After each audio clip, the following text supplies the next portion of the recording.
오늘은 141가입니다. 우리가 지난주까지 견인에 대해서 보았습니다. 사실상 구원의 서정에 대해서 다 살펴봤습니다. 이제 이미 많이 봤어요. 이렇게 저렇게 예정, 소명, 칭의, 믿음, 또 성화, 또 선행, 그리고 견인 이런 것들을 봤습니다. 우리가 거창하게 교리 공부 안 해도 그래도 저도 이렇게 보면서 이제 이번 주에 어제 이제 네 가를 또 동시에 정리를 했는데 확신에 대해서 벌써 여기까지 많이 왔구나. 신앙 고백서 18장 1조고 소요리 문답에는 나오지 않습니다. 이 신앙의 확신이라는 부분이 알다시피 누구나 던지는 질문이지만 누구나 쉽게 받아들이는 부분이 아니잖아요. 이 확신이라는 단어 자체가 사실상 이 확신이라는 단어 이미 우리가 듣는 순간 일종의 모호함, 모호성 이런 걸 좀 느끼게 되는데요. 성도의 확신 혹은 구원의 확신, 이것은 교리적으로 아주 중요한 하나의 항목입니다. 그저 우리 마음속에 그냥 스쳐가고 좀 더 그렇게 인정하고 그 정도가 아니라 구원의 확신 혹은 성도의 확신, 주로 성도의 확신이라 이렇게 이야기하는데요.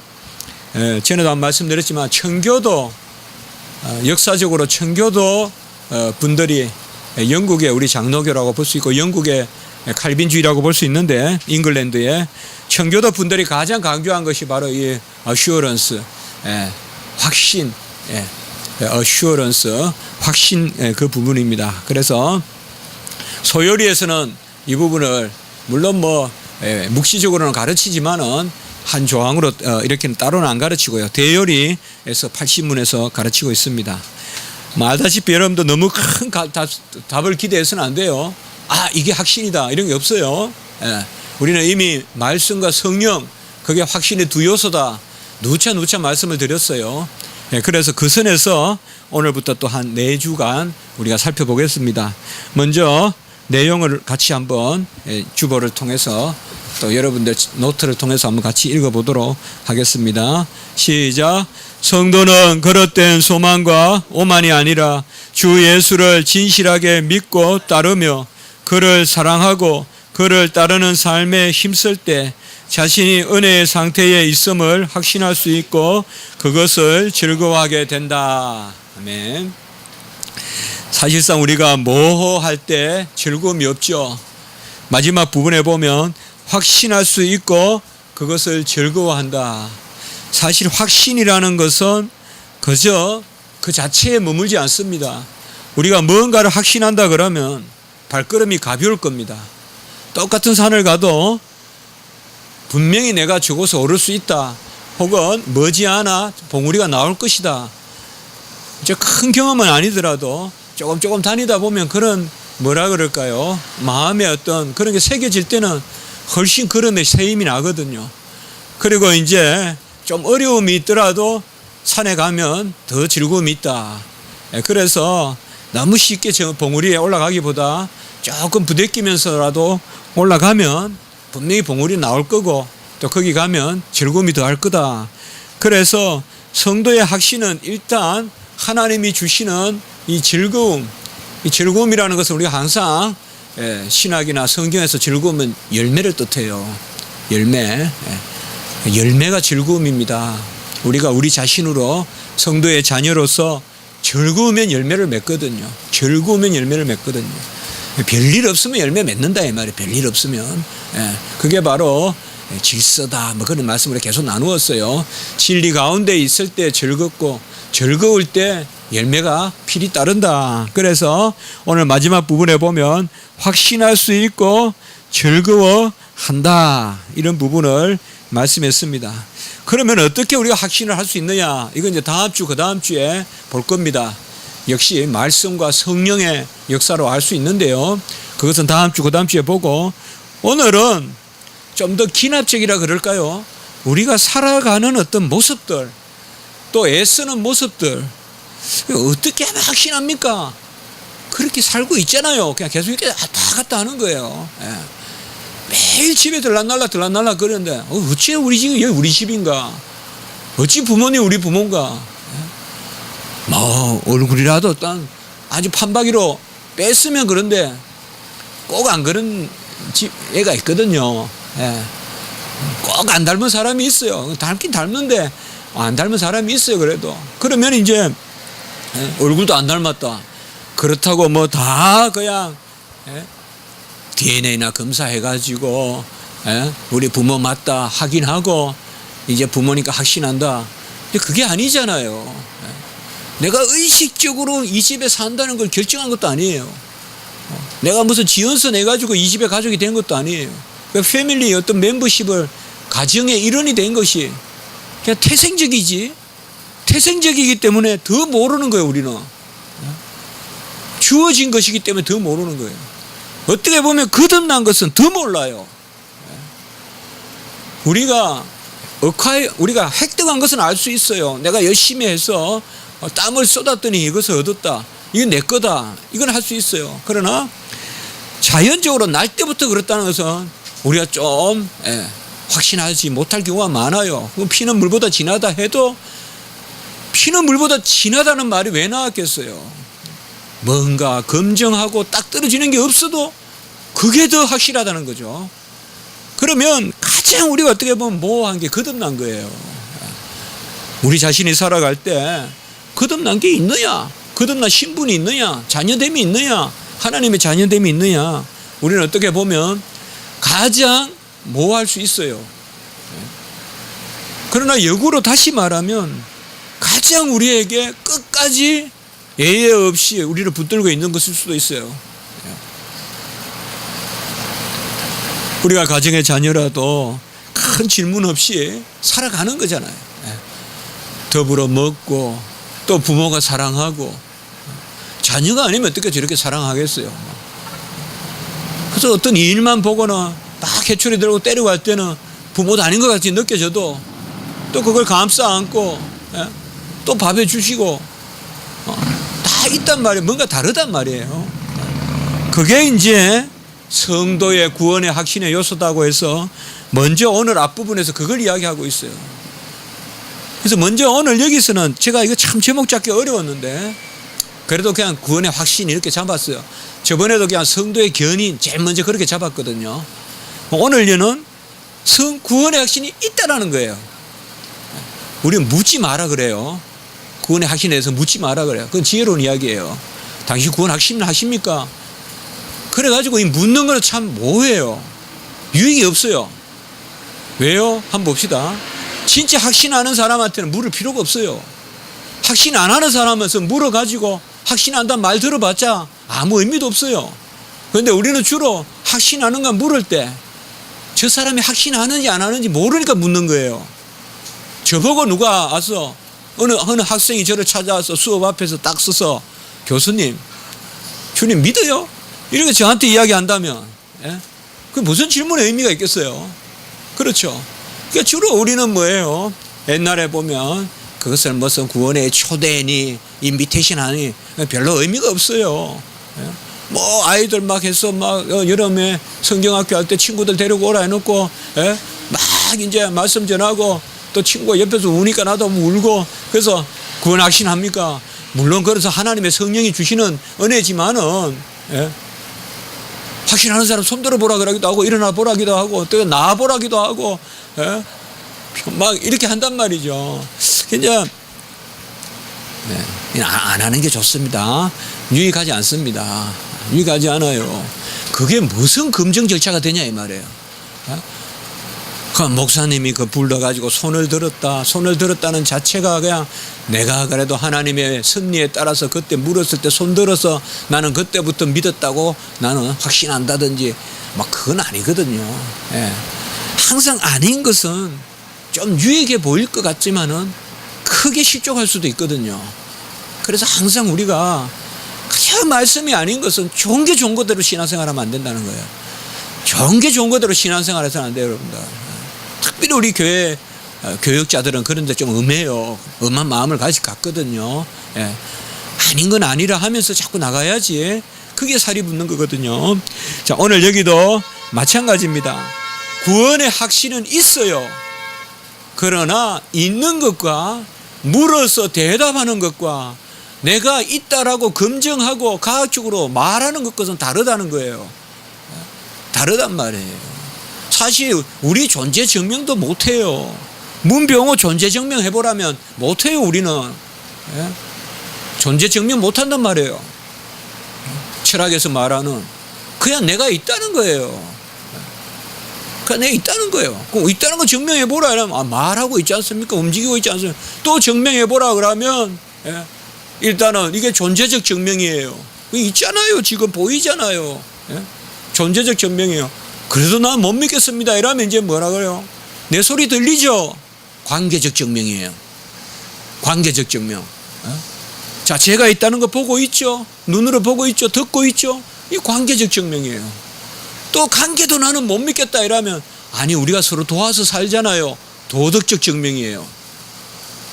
이런 것이 존재 증명 방법의 철학에서 말하는 존재적 존재 증명 방법 그리고 관계적 존재 증명 방법. 그러니까 삼위일체 하나님도 증명할 때 우리는 존재적 증명을 해요. 그리고 그 존재를 우리는 아멘해요. 그 존재에 대해서 확신이 없으니까 관계를 이야기해요. 이게 소위 말하는 신정통주의 칼바르트 이런 사람들이 하는 방법이 관계적 혹은 사회적 삼위일체로라는 거예요. 그저 계시는 하나님은 우리가 존재 증명할 수 없으니까 관계를 가지고 알자는 거죠. 이러면 벌써 이것이 온전한 증명이 안 되는 거예요. 전에도 제가 말씀을 드렸죠. 손바닥이 2개 있다는 거 이것을 못 믿으니까 딱 소리가 들린다. 그러니 손바닥이 2개 있다 이렇게 유추하는 거예요. 이게 아주 고급스러워 보이죠. 소리가 있으면 뭔가가 부딪혀야 되고 부딪히는 것은 두 존재니까 성부와 성자가 부딪혀야 되니까 두 존재가 계시다. 성부도 계시고 성자도 계시다. 관계가 있다. 그래서 최초의 관계가 계시니라. 이게 관계적 삼일체거든요. 관계가 계시다. 그러나 이게 상당히 고급스러운 것 같아도 이게 아니에요. 제가 왜 이 말씀을 드리는가 하면 신존재를 증명한다. 내가 하나님을 믿는다는 것을 증명하려고 이 방법 저 방법 많이 써가지고 머리 써서 학생들에게 가르치기도 하고 학생들은 그걸 이해하고 야 내가 그래서 믿는가 보다. 그러나 심오할 거 심오해야지. 이런 것들은 심오에 들어갈 영역이 없어요. 그냥 우리 고백에서도 뭔가 하면 교회 다니고 이게 무슨 의미가 있는 무슨 저렇게 무식한 말을 하냐. 교회 다닌다 이게 다 들어가 있어요. 말씀대로 살려고 한다 거기 다 들어가 있어요. 어찌 말씀대로 살려고 하냔 말이에요. 이 땅에 와서 어찌 말씀대로 살려고 하냐 이 말이에요. 불편하고 그렇게 살면 이익도 없고 그렇게 보이는데도 그런데 어찌 말씀대로 못 살면 답답해하고 말씀대로 살려고 노력하고 이런 것들이야말로 확신의 요소다 이 말이에요. 이런 것들이야말로 교회에 오고 주 예수여라고 부르고 주여 주여라고 10,000번을 불러도 어색하지 않고 그게 확신이다 이 말이에요.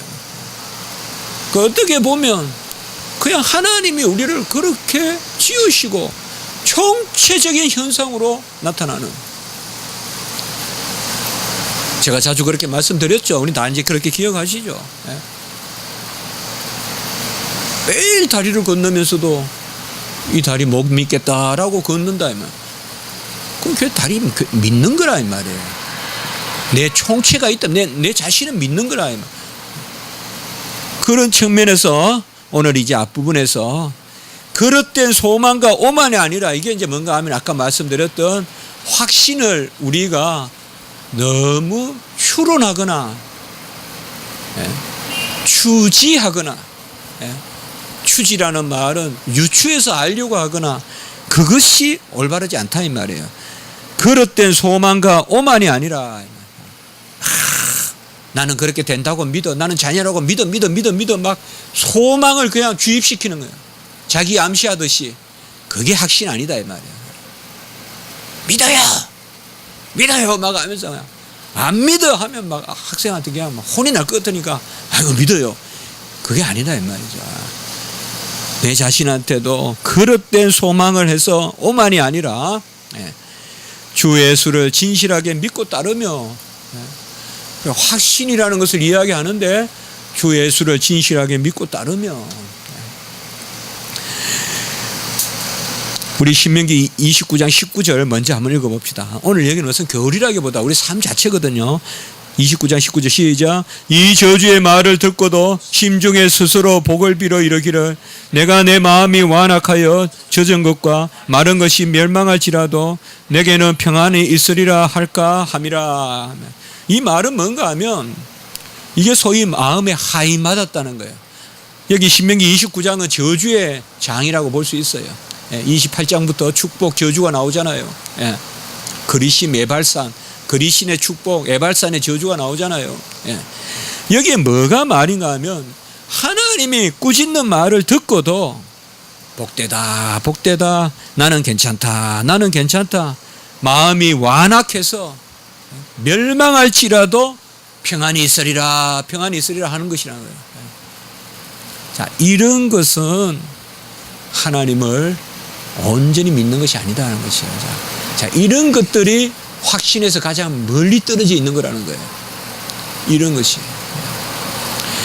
성도에게 확신은 우리는 많은 경우에 이걸 확신이라고 생각하시고요. 두 가지가 있어요. 아니, 난 괜찮아. 하나님 자녀 괜찮아. 모든 게 괜찮아. 그래요. 하나님을 믿고 하나님께 의지하는 것은 맞아요.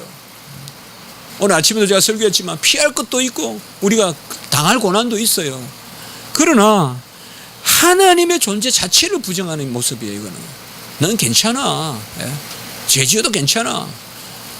그냥 괜찮다 괜찮다 하는데 거짓 평강을 역으로 말하면 우리가 하나님 앞에 부족함을 내어놓고 하나님 앞에 나는 온전치 않습니다 라고 말하는 것이 결코 구원의 확신이 없는 것이 아니에요.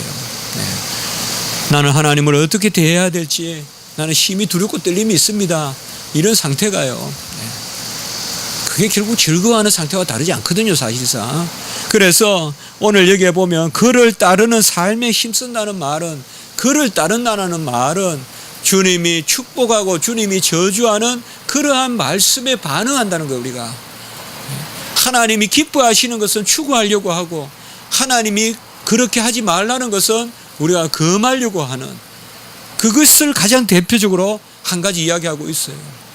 이게 그렇게 중요한 이야기예요. 또 은혜의 상태에 있음을 확신할 수 있고 자신이 은혜의 상태에 있음을 이것도 그냥 살면서 그러면 확신, 은혜의 상태에 있다는 것을 확신한다는 것은 그것이 이미 확신 아닙니까? 사실 그렇게 우리가 물을 수 있어요. 예, 맞습니다. 우리가 확신 안 하고 어떻게 오늘 이 발걸음이 갔겠냔 말이에요. 교회에. 이걸 여러분들이 한번 분석해 보세요. 차분히 앉아서.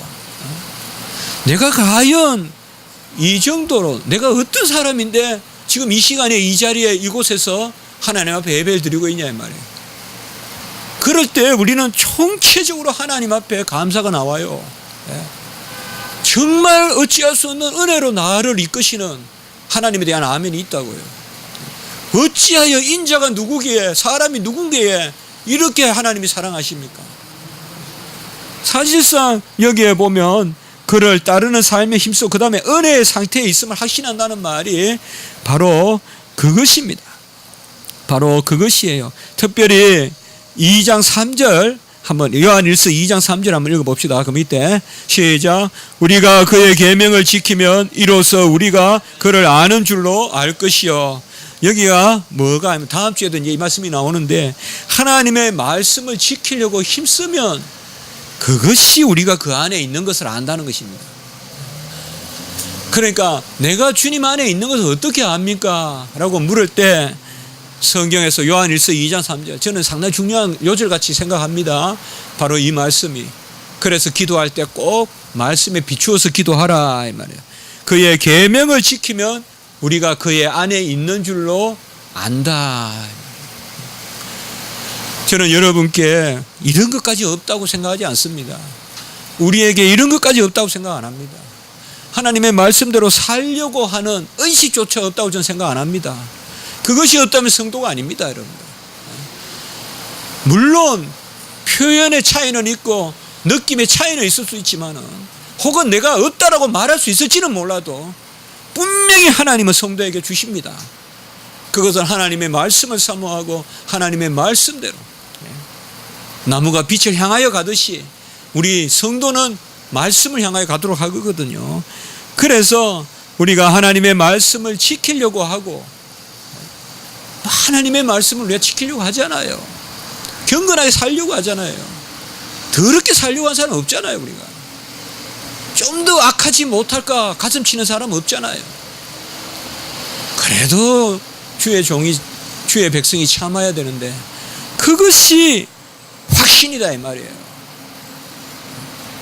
그러면 그거 전혀 안 주느냐? 우리는 간혹 이런 과대한 상상을 하거든요. 아닙니다. 주십니다. 주십니다. 하나님은 모순되는 일을 할 것 같죠. 이삭에게, 아브라함에게 이삭을 주시고 이삭을 바치라, 모순되는 것 같죠. 그럼 아브라함은 어떻게 믿었다고 했어요? 같이 합니다. 그가 다시 살릴 줄을 믿은지라. 야, 큰 믿음이잖아요. 분명히 이삭은 주셨어요. 하나님이 주신다고 약속했어요. 사라에게 태를 열어서 주셨다 이 말이에요. 100세에 주셨어요. 그런데 이삭을 바치라 해요. 야, 그게 말도 안 돼. 아브라함은 딱 답을 가지고 있었던 거예요. 믿음으로. 분명히 후손은 여기서 나와야 되고, 이삭에게서 이삭을 죽이려고 하니, 이삭을 바치라고 하니 답은 한 가지밖에 없잖아요. 이삭을 다시 살리겠다는 거겠죠. 이게 믿음이에요. 제가 자주 말씀 나누죠. 우리가 다 아멘 하란 말이에요. 우리 보기에는 앞뒤가 안 맞아 보여도 주신 분도 아멘하고 취하는 분도 아멘하고 그때 언약이 이루어진다고요. 그 아브라함은 뭐예요? 다시 살릴 줄 믿은지라. 히브리서에 보면. 근데 다시 살렸잖아요. 실제로 아버지가 내려쳤잖아요. 죽인 거예요. 그거는 이삭은 죽은 거예요. 사실 가만히 놔두면 죽어요. 황급히 천사가 살렸잖아요. 그리고 고르반 했잖아요. 이때 고르반 좋은 의미예요. 바쳤잖아요. 하나님께 대속으로. 그래서 여호와 일에 수풀에 걸린 양이 있었잖아요. 마찬가지입니다. 그리고 마지막에 보시면 우리가 즐거워한다 아까 말씀드렸어요. 디모데후서 1장 12절 같이 한번 읽어봅시다. 시작. 이로 말미암아 내가 또 이 고난을 받되 부끄러워하지 아니함은 내가 믿는 자를 내가 알고 또한 내가 의탁한 것을 그날까지 그가 능히 지키실 줄을 확신함이라 라고 이렇게 말했습니다.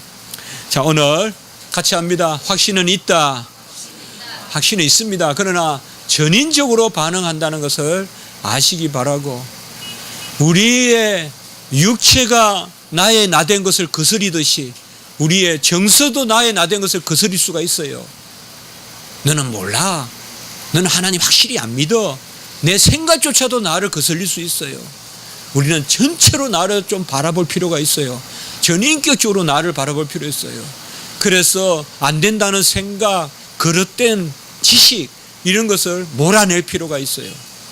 이상하게 행동이나 이런 것은 내가 몰아내고 내 자신에서 외부적이라 생각하면서 지식이나 의지 이런 것은 그게 내 자신이라고 자꾸 생각해요. 그래서 조금만 감정이 상하거나 조금만 지식이 내가 좀 상하면 무조건 내게 맞다 그러고 하나님조차도 아닌 같이 한다고요. 지식조차도 감정조차도 의지조차도 우리는 내 자신을 바라보면서 하나님이 지키시는 그 가운데 확신하는 거예요. 확신은 거기 있어요. 확신이란 단어는 빨리 우리가 걷어내야 될 것은 정서적, 지식적 혹은 의지적 요소만이 아니라는 것. 성도의 확신을 이야기할 때는 그것을 오늘 첫 번째 이야기하고 있는 것입니다. 오늘은 여기까지 하겠습니다.